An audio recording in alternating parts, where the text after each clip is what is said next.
good. Yeah. I'm digging it. Let's see what we do. And welcome back to Boss and the Bear. I'm Jocelyn the Boss. And I'm the bear. And we're still playing Sonic Adventure. Big campaign. I just caught a fucking frog for the first time ever. And for the third time in this game, you get to... I'm dragging the Ice Stone to the Ice Caverns. Ruins. Anyway, last episode we were talking a little bit about all of my gross dubbing shit. names and stuff like that. Oh. Because, like, yeah. my very brief anime phase was mostly characterized by, like, only dubs and stuff like that. And I was actually really into Digimon.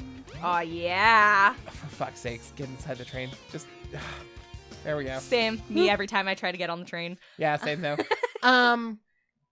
And I remember, like, before this third series aired, there was, like, a forum thread I was part of where we were, like, trying to predict the names that they would give all the characters. Yeah.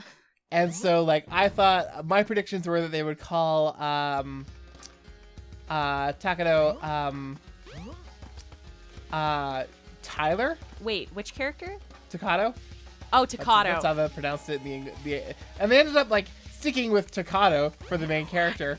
But Lee got turned into Henry for some reason. Why? And actually, I do know why. It's because Why? Lee wasn't his oh, yeah. It wasn't his first name. It was his surname that everyone used because he was in the show. Yeah. He's Chinese as opposed to Japanese.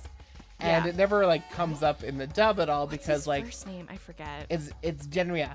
Genria, right. Genria And Lee. so that's where Henry comes from. And Ruki became Rika. For some reason. 'Cause- And there were two characters named Rika, actually. What? Yeah. Who was the other like one of the Rika? adult women that, like, is in the secret organization that's, like, doing the Matrix thing. Yeah. Her name is also Rika. Like, Oh, shit, in not the here. Japanese or in the English? I can't remember. I think it was in the like, English. Because the thing is like, Rika is theoretically, like, that's theoretically, like, it's, you could have just, why translate some and not others? Why translate Joey Wheeler? Why change it to Joey Wheeler, but not change Seto Kaiba to, like, Steven. Seth? Like, you literally could have gone with Seth, and then it would have been, and then just, like, had Seth, like, Seto's name be the same as his, like, ancient Egyptian version. Like, just fucking go hard or go home. Why is she not Isis? Why is she Ishizu? That's a weird one. That is a weird one. Actually, Ishizu would be the like, literal, like, that's how they would pronounce it in, like, that's how you would spell it in Japanese, like, that.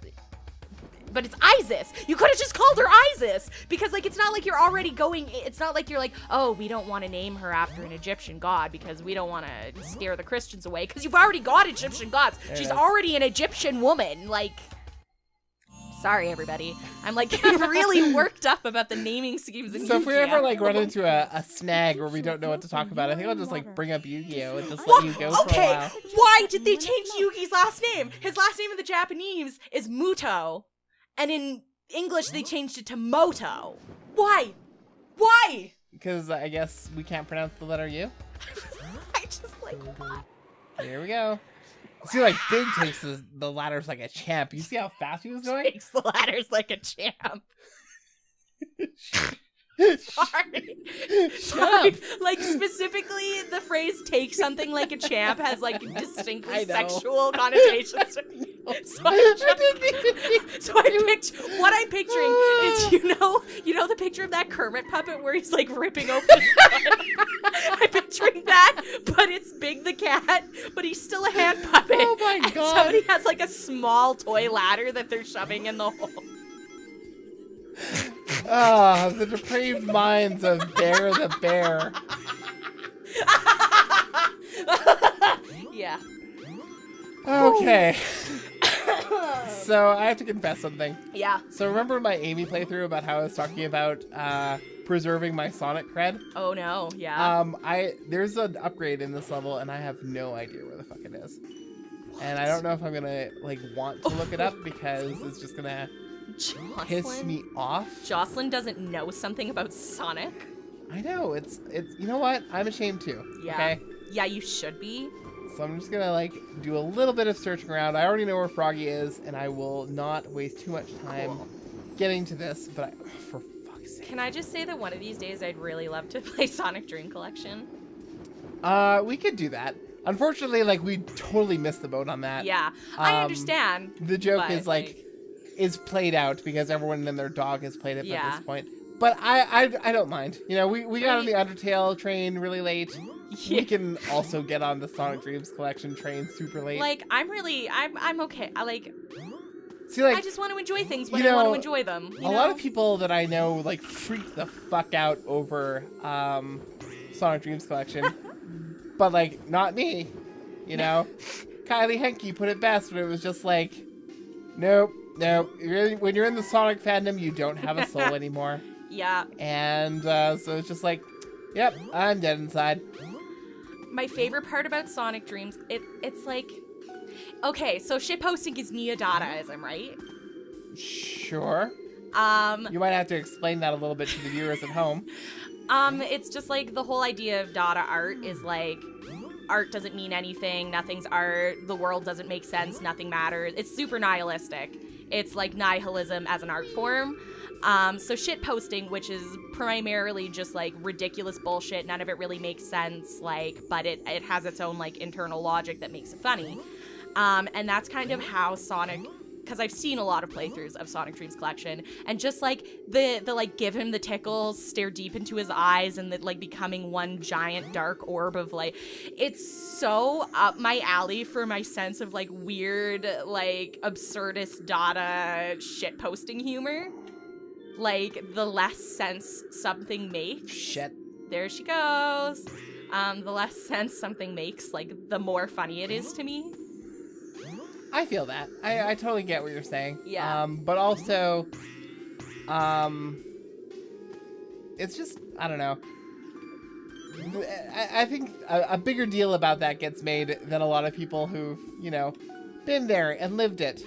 The sort of people for whom the existence of the Homestuck fan album, I'm Having a Baby and the Baby is You, the people who aren't surprised by the existence of such a thing. Yeah. There's sharks, but you can't catch them. Aww. Oh, you can catch them. You just can't like get eaten by them. They cannot attack you. Can you They're pet harmless them? Sharks. Can you pet their tiny No, faces? you cannot pet their tiny That's faces. unfortunate. I think sharks are cute. I think all Controversial opinion. I think all Holy of shit. God's creatures are beautiful. But like Oh, we legitimately just lost though, our atheist audience. Right. Thanks a lot for that. like 2 minutes after I said like, oh yeah, I didn't really have a religious upbringing. That was like 2 episodes ago. We're good. 1 episode ago. Time means nothing. Wow. Oh, shit. Wow, that frog Yeah, like popped right in there. There we go. I know where he was. I was looking for the upgrade and I couldn't find it, so I decided to give up. Pretty much I just think all animals are cute and all animals are precious and they should all be taken care of, even the worst ones. Sure, I can get behind that. Yeah. I just think that like... Except for eels. I am Really? fundamentally opposed to the existence of eels. Why? Have I not explained this to you? No. Like never in my life. Oh. It has everything to do with Super Mario 64. Ah. That eel scarred me for life. I am terrified of even like the existence of eels, and so I will go to a sushi restaurant and I won't even order unagi because It's tasty. Because I refuse to acknowledge that eel has any place in my ecosystem. So I will not play the role of predator and eat and You're not even going manage... to acknowledge their existence. Exactly. They do not have a right to exist, and therefore I will not even be a predator to them, because that gives them too much credence to think that their population is worthy of management by my teeth. Oh my god. That's how much Jocelyn hates eels. I hate eels a lot, and like because I said that we're gonna have to do it now. You're Right. gonna make me play Super Mario 64, and I'm gonna have to face true life consequences of the fucking eel that just terrifies the crap out of me. See, like, part of me acknowledges that to most people, like, eels are not cute, like, they're... But also, if I, like, came over to someone's house and they were like, look, I have a pet eel in this, like, big, beautiful That is tank the scariest enclosure, thing in the world. and I got to, like, drag my finger, and the eel was, like, following my finger and stuff, I would, like, instantly be like, this is my best friend now. We're besties. Yep. It's right behind you. Just get up and run. Right? Ah, like, jeez. same, like... Burp. The thing is you have to do a push-up at that point, really, to get up, and that's I've been there. I've been there. Yeah. You're already lying down. And it's like, there's a thing, and it's probably gonna mean like I die if I don't do something about it. But on the other hand, I'm more of like really don't want to get up. I'm more of a flop, like fully go to the floor, roll over, get up from there kind of person, rather than like don't make me do push-ups. Please don't ever make me do push-ups. I am very top heavy, everybody. Like, I have no butt. I have skinny little stick girl legs and the tiggest old biddies you ever seen. It's true. They're huge and like they're not even fun anymore. Don't even like get into the thirst in the comments. All right, like, those straight cis het males we mentioned last episode. Shut up. Just like they're fine. It's not fun. I'm looking over here, and they're fine. They're just like a thing that I have to deal with in my life now. Like, there was a period in high school where I was very much like, yeah, I have big boobs, and I'm gonna wear tiny bras and tight shirts, and just like I love it. Like, everybody pay attention to my boobs. And at this point, I'm just like, can you guys just settle down for 5 minutes and just like not cause a problem for my life? I can't wear anything cute. Do you have any idea how many cute dresses I've put on that have gone up all the way, slid right up, the waist, like, and then just like the point where they're showing under boob. Not for real, but like almost. I have a dress, like so many pancake boobs. They're not saggy, by the way. I don't mean to talk them up. I'm trying really hard to not like feed the thirst. About my like, but like I realized the joke I just made about like a dress riding up to underboob level probably gives the wrong impression. But like also there's the lie. They're gonna. I had a t-shirt once. This was back when I was 12 and a double D. Yeah, it was awful. Those it was days so are bad. So gone. My God. Wait a minute. I 12 missed years the day. old. Jesus. Yeah, no. Jesus. I hit puberty at 10. I had C's like by bricks, 10. Huh? Double D's by 12, and then after that I just like stopped paying attention because I just couldn't, like, when you're 12 and 13 years old, the idea of like actually measuring your chest properly and like having to acknowledge that you're like a G is not a fun time. Well, the thing so you is just that, like, don't. I know many adult women who don't know the first thing about like proper chest measurement. Oh my God. I think like you and I were friends when you found out about that and you became really enthusiastic about it. Really enthusiastic about it. Yeah. Really, I still am. Okay, everybody. Here's some boob measuring tips. Okay? So you take some measuring tape. You take some measuring tape, and you want to lean over forward without a bra on, or you can stand up straight if you have a relatively well-fitting bra. But if you're like spilling out the sides and the top, don't use that bra because it's going to give you the wrong measurement. You want to lean forward so that all of your boob tissue. This is for anyone that has boobs. Oh boy. Your boob tissue needs to be hanging all forward. You measure loosely around the nips, through the back, staying as straight as you can. And then you measure your underbust.